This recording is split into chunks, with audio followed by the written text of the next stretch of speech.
And I'd like to welcome Alex.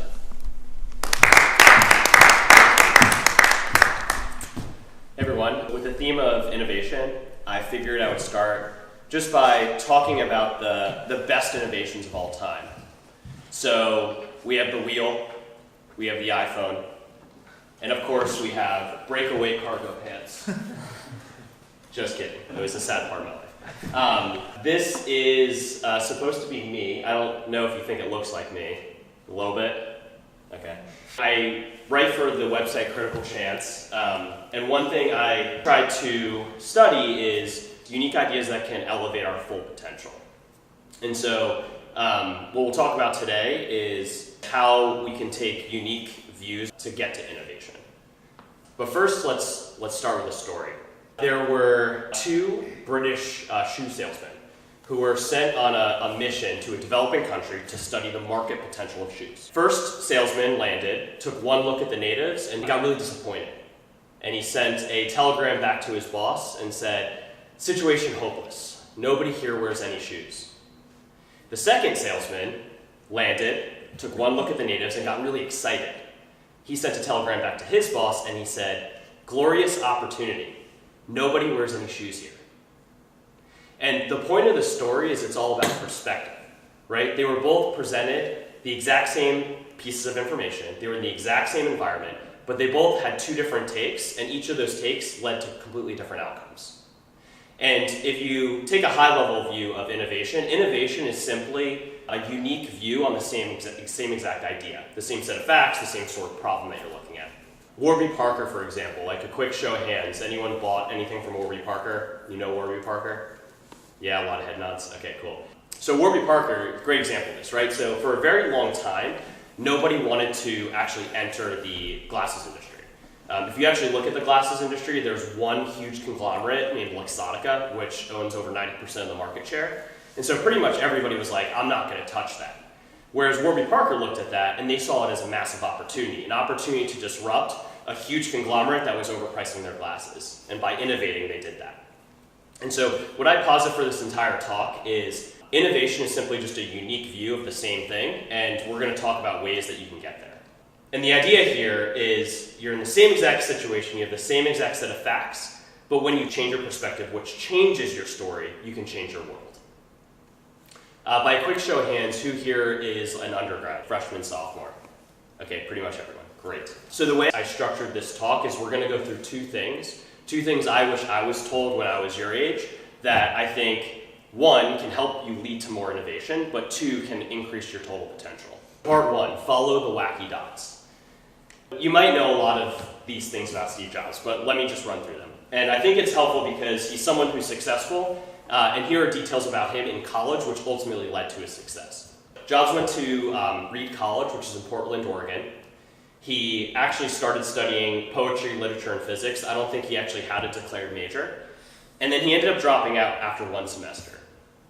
And this is really important because part of his story is after he dropped out, he still stayed on campus and continued to go to classes. Except he changed what he was going to. He only started going to the ones he was interested in. If you read his biography, he talks a lot about a calligraphy class he took, which was pretty random, but he was interested in it. And he said that class influenced the typeface of the Macintosh and then eventually the iPhone.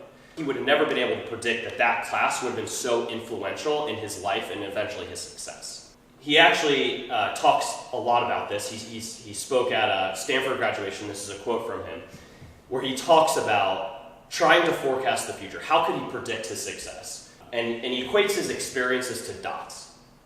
He says, you can't connect the dots looking forward, you can only connect them looking backwards. So you have to trust that the dots will somehow connect. You have to trust in something. Your gut, your destiny, your life, karma, whatever. This approach has never let me down and has made every difference in my life. To back that up with some research, this type of study has been replicated a number of times, but when we actually look at CEOs, they study CEOs, they're like, what's the one thread that they all have in common? And the truth is there's nothing in common. They've had crazy differences in backgrounds. Some of them studied theater or worked in media or had internships in X, Y, and Z, but nothing really is the exact same. The only thing that's the same is the way in which they wring experiences from the things that they do. And here's a quote from the study where they tracked CEOs to find out what that was. Rather than wondering if they are on the right career path, they make the most of whatever path they're on, wringing lessons from all of their experiences. So it's not so much about focusing on how can you get to success by actually creating the path, but actually reverse engineering it and focusing on how can you get the experiences from just the things that are in front of you. And that's what will eventually lead to your success. To connect to that, here's a picture of me when I was in college, and that's kombucha. Raise your hand if you are familiar with kombucha. Anyone tried it before? Yeah? Okay, so a lot of people. When I was in college, it was not popular at all. Here's a picture of me. We brewed 31 different flavors of kombucha, and there were actually only like 1 or 2 companies at the time. We had a plan to actually launch a brand. Did not end up doing that. But around this time period, this is my senior year in college, I started becoming really interested in organic foods and farming and sustainability. That's me brewing kombucha. The other picture here is me at a spring, a natural spring. And this passion of mine ended up leading to an internship that I had during my senior year with Mom's Organic Food Market, where essentially I just worked with their supply chain, which was my background at the time. But because I just came upon this new interest, I just took into it. I got really interested from brewing to kombucha to actually collecting water to even having some classes on it. I had this internship, and in the background, I always wanted to work at Google. And so I've been applying to Google multiple times. I kept getting rejected.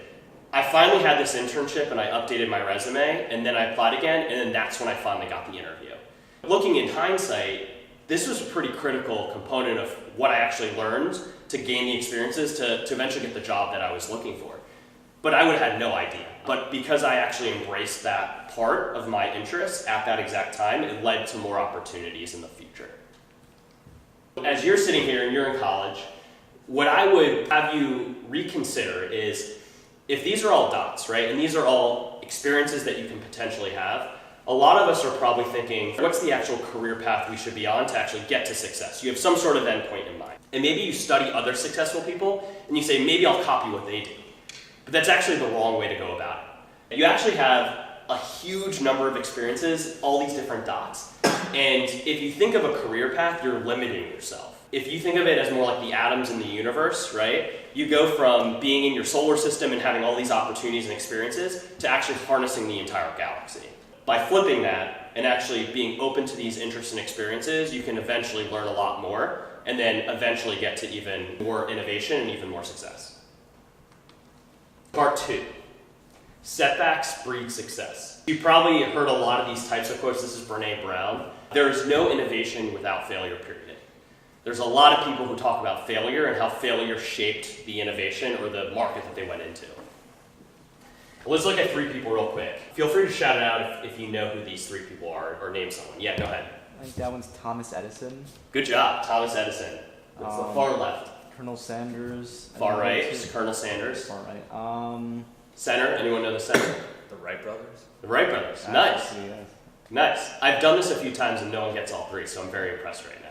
So they all have a lot in common. One thing in particular, the number 1,000. They each have claimed to have over 1,000 failures before they got it right. Thomas Edison has over 1,000 published patents of the light bulb before he got the right one. The Wright brothers actually flew over 1,000 times before they cleared 200 feet. It's pretty nuts. And then Colonel Sanders was rejected with his recipe 1,000 times before it actually got accepted. Thomas Edison has a quote, "I failed my way to success." Failing, but then learning from those experiences, he was able to continue to improve and eventually get it right. Let's talk about somebody who is successful specific to failure and setbacks, because that's the real core of this principle. Real quick, we have Harry Potter fans in the building? Yeah? Pretty, no? Is it half? Really? Okay. Well, the one thing I was going to show you is I'm a big Harry Potter fan. In fact, we named our dog Cedric Doggery. That's him right there. Super cute guy. But going back to J.K. Rowling, what was the deal when she was in college, right about your age? Well, first of all, some interesting things about her. She grew up poor, and she got into college. And her parents really, really wanted her to get a vocational degree. They wanted to make sure she went to college and got a job, when she actually instead preferred to study literature. So this huge falling out, essentially, where she actually went to school for literature and her parents were upset about that. So she studies literature, she finally graduates, she starts to feel a lot of pressure because she disagreed with her parents, she needs to get this job. And then right after she graduates, a tremendous amount of setbacks happen in her life all at one time. 1, she was married, her marriage ends in divorce. 2, she lost her job, so now she was jobless. 3, she was a single parent to a daughter. And 4, she really didn't have any money, so she was just scraping by. She was almost homeless at a point. And J.K. Rowling actually talks about this and how this was the exact moment when she pivoted and then wrote Harry Potter, which she's, I think, one of the only authors, if not the only author, to surpass $1 billion in revenue based off of writing fiction. But here is her giving her commencement speech, which this was at Harvard, talking about failure and setbacks in general as an advantage. So why do I talk about the benefits of failure? Failure meant stripping away of all the inessential. I stopped pretending to myself that I was anything other than what I was. I began to direct all my energy into finishing the only work that mattered to me. Had I really succeeded at anything else, I might never have found the determination to succeed at the one area I believed I truly belonged. Rock bottom became a solid foundation on which I rebuilt my life. There's actually research around this idea that when you come across a setback, there's 2 different types of people. One type of person sees that setback and then they just stop, right? They're like, okay, this is it, it's over. Whereas other people actually see this setback as an opportunity to elevate their level of performance. The research now coming out, when they study and use fMRI machines on Navy SEALs, they recognize that their brain patterns are actually interpreting stress in different ways. Here's exactly the quote. SEALs activate portions of their brain that moderate their emotions when they anticipate something stressful is coming. This may be why troops are able to respond well in stressful situations and are more resilient. The question is, are these Navy SEALs people who innately have this ability? When they're in stressful situations, they can actually outperform? Or is it something that can be trained? And there's a lot of research going into this, but I posit the first part is you just have to have this mindset that when you encounter a setback, there's all this opportunity to either elevate yourself and go above and beyond the setback that's facing in front of you, or innovate and start something new. This is David Goggins, who's one of my favorite people to follow. He just came out with a book, and he's an ex-Navy SEAL. He has a really interesting story where he was, I think, 300 pounds overweight in his early 20s, and he decided to basically completely change his life. He drops, I think, over 100, 150 pounds in a month.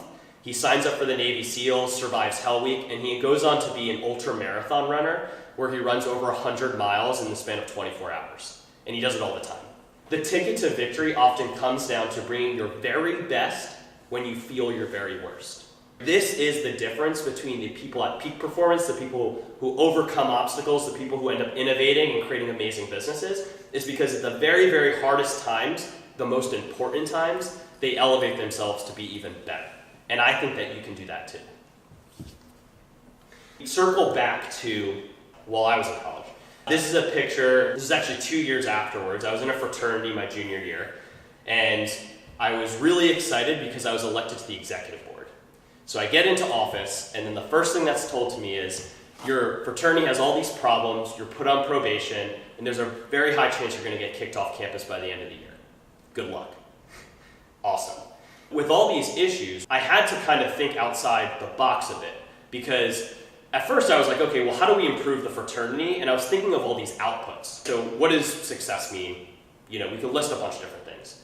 But instead, that's actually when I came across positive psychology. Is anyone familiar with the positive psychology? A little bit? So positive psychology is the idea that when you're happier, you're actually better at everything you do. And happiness actually precedes success, not the other way around. So if we can elevate your happiness today, we can actually increase your success in the future. And as I was saying, I was so obsessed with all these outputs, like how do I get my fraternity to win an award? How do I get us to stay on campus? But the truth is I needed to change my framework. I needed to think of inputs. And so after coming across this idea, I learned as much as I could about it, and I changed the way we functioned completely. I focused on the inputs of our fraternity, the engagement, the happiness levels, brothers actually working together. We created ways for brothers to actually recognize each other more easily and visibly. There were people who had different interests. We created secret societies within the fraternity to connect them and actually get them to participate. Fast forward to the end of the year, we end up being elected one of the best fraternities on campus, and we all won a bunch of different awards across the executive board because of how much we turned around the fraternity. I would have had no idea that positive psychology would have became a big part of who I am. It's what I lecture on across the country and what I do with Critical Chance. But because I had this setback, I had to approach the idea in a completely new way. Setback essentially created new success. What I urge all of you to consider is brick walls, setbacks, poor luck, whatever you want to call it, happens around us all the time. And you could be one mentality where you say, okay, it's over, that's all I could have done. Or you can use the brick walls to prove how much you want something. You can elevate yourself to try to get over the wall, or maybe you innovate to go around the wall and do something completely different.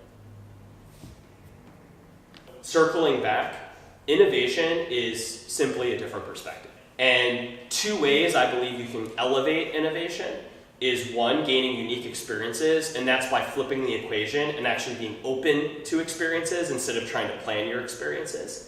The second piece is using setbacks to your advantage. When setbacks happen, you saw with the Wright brothers, failure can actually push you to work harder and win, or you saw with the fraternity example, it could push you in a new direction to win in a unique, novel way. This idea of seeing things in a different way, I call perception pivots. For example, you're on your way to class and somebody cuts you off. Your initial thought is that person's a complete jerk. But what if they were actually in a rush because they were trying to go to the hospital to see someone in their family? Perception pivot. Now all of a sudden you're completely fine with how that person cut you off. And we tend to just go through life kind of on autopilot, not recognizing the signals in our environment that are showing us that a perception pivot should happen. I recently had graduated and I was living in Ann Arbor, Michigan. Ann Arbor is where University of Michigan is, so it's a college town. And I was going to a building to visit a friend. Most of the people in that building were all graduate students in their 20s, normal college thing. So I walk into the building and I see this older woman moving boxes. And she looked kind of sad, a little stressed out. And I'm watching people walk by her and nobody stops. Nobody thinks this is weird at all. And I see it and I'm like, okay, this is clearly strange. We should probably do something. I stop over and without even talking to her, I just start moving the boxes with her, just helping her out. We pick up these boxes, we move them to the lobby, we go from the lobby, we walk outside, we go to a car.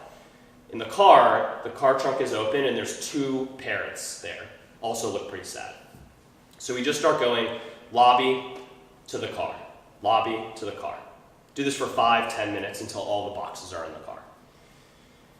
She says, thanks, I start walking away. As I walk away, she runs back over to me and touches my shoulder. I turn around and she says, you have no idea how important that was, what you just did. The family over there, they just lost their daughter. She's a student here at the University of Michigan. I'm one of her professors.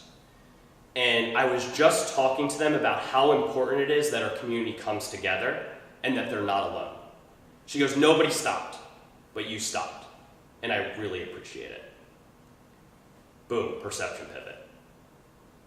And I know a lot of what we spoke about today had to do at a very, very grand level, how you can look at something and then flip it and create a new business or a new opportunity or help yourself in your career. But I also posit we can do this every single day. We can do this every single day and have a positive impact on the people around us. And if we can just do that a little bit more, we can dramatically influence the people around us, change our story, and then change our world. Thank you very much.